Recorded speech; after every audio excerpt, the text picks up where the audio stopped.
Welcome to AP today news. Paderu assembly స్వతంత్ర అభ్యర్థిగా అడప విష్ణుమూర్తి తన గుర్తు కొండపై మీ అమూల్యమైన ఓటు ముద్ర వేసి గెలిపించాలని కోరారు. ఆయన మాట్లాడుతూ మారుమూల గ్రామాల అభివృద్ధికి కృషి చేస్తాను. రహదారులు, విద్య, వైద్యం, త్రాగునీరు కల్పించడం, అర్హులైన అందరికీ సొంత ఇళ్లు కల్పించడం, గిరిజన రైతులందరికీ రైతుల సొంత పట్ట భూములలో మరియు ఆటో భూములను నీడ మొక్కలు పెంచి 2 నుండి 5 ఎకరాల కాఫీ తోటలు వేయించి ఆర్థిక పరిస్థితులు మెరుగుపరచడం, గిరిజన రైతులు పండించే అన్ని పంటలకు గిట్టుబాటు ధర కల్పించడం, వ్యవసాయ రంగానికి ప్రత్యేక శ్రద్ధ చూపటం, చెకు డ్యాములను నిర్మించి రబీ ఖరీదు పంటలకు సాగును అందించడం, సోలార్ మరియు కరెంట్ మోటార్స్ ద్వారా సాగునీరు అందించడం, అర్హులైన ప్రతి గిరిజన రైతులకు సబ్సిడీపై వ్యవసాయ యంత్రాలు అందించి వ్యవసాయ అభివృద్ధికి తోడ్పడడం, నిరుద్యోగులకు ఉపాధి కల్పన, గిరిజన ప్రాంతాల్లో పండించే గిరిజన ఉత్పత్తులు, కాఫీ, పసుపు, జీడి మామిడి, చిరుధాన్యాల పంటపై ప్రాంతాల వారీగా పరిశ్రమలు నెలకొల్పి అందులో స్థానిక నిరుద్యోగులకు ఉపాధి అవకాశాలు,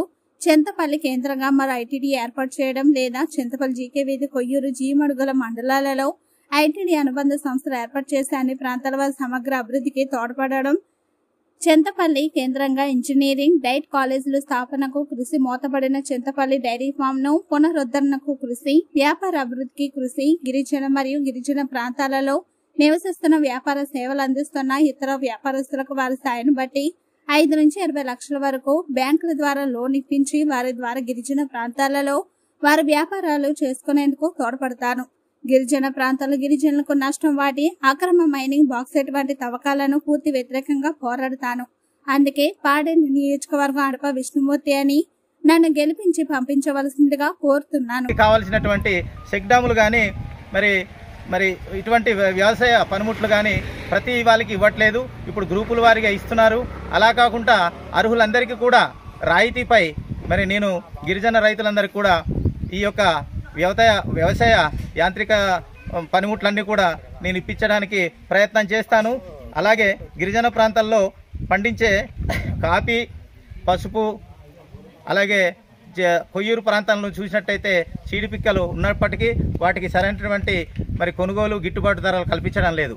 ప్రాంతాల వారీగా గిరిజన ప్రాంతంలో ప్రభుత్వ సహాయంతో ఆయా ప్రాంతాల్లో వాటికి మరి కొన్ని ప్రాజెక్టులు ఏర్పాటు చేసి వాటి ద్వారా ప్రభుత్వం కానీ ప్రైవేట్ వాళ్ళు కొనే విధంగా నేను చర్యలు తీసుకుంటాను.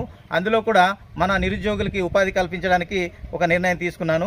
అలాగే చింతపల్లి ప్రాంతం అనేది అల్లూరి సీతారామరాజు టైం నుంచి ఈ రోజు వరకు కూడా అభివృద్ధికి ఆమడ దూరంలో ఉంది. కాబట్టి ఈ ప్రాంతంలో మరొక ఐటీడీఏ ఏర్పాటు చేయడానికి నేను కృషి చేస్తానని తెలియజేస్తున్నాను. అది లేని పక్షంలో ఐటీడీ అనుబంధ సంస్థలుగా ప్రతి మండలానికి ఒక కేంద్రంగా ఏర్పాటు చేసి వాళ్ళ ద్వారానే ఆ మండల వాసులకి, మారుమూల ప్రాంత వాసులకి అందరికీ కూడా నేను సేవలు అందించడానికి కూడా చర్యలు తీసుకుంటాను.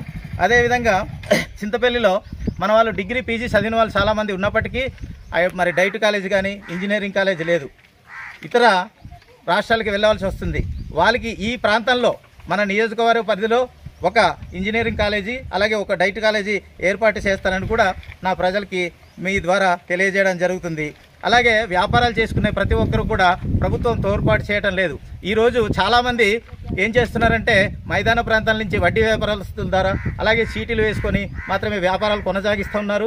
వాళ్ళకందరూ కూడా బ్యాంకు ద్వారా ఆధార్ కార్డు వాళ్ళ తాలూకా ఇంటి అడ్రస్ తీసుకొని ఆధార్ కార్డు ద్వారా వాళ్ళకి వ్యాపార రుణాలు కూడా ఇప్పించి తద్వారా ఈ ప్రాంత అభివృద్ధికి, ఎందుకంటే వ్యాపారాలు కూడా చాలా ముఖ్యం కాబట్టి ఎక్కడో తయారైన ఉత్పత్తులు ఈ ప్రాంతానికి తెచ్చి అందిస్తున్న ప్రతి ఒక్కరికి, అలాగే గిరిజనులు కావచ్చు, గిరిజనేతరులు కావచ్చు, వాళ్ళకి కూడాను మనము ఈరోజు వ్యాపారానికి తోడ్పాటు చేసి ఈ ప్రాంత అభివృద్ధికి నేను తోడ్పడతానని కోరుకుంటున్నాను. Thank you.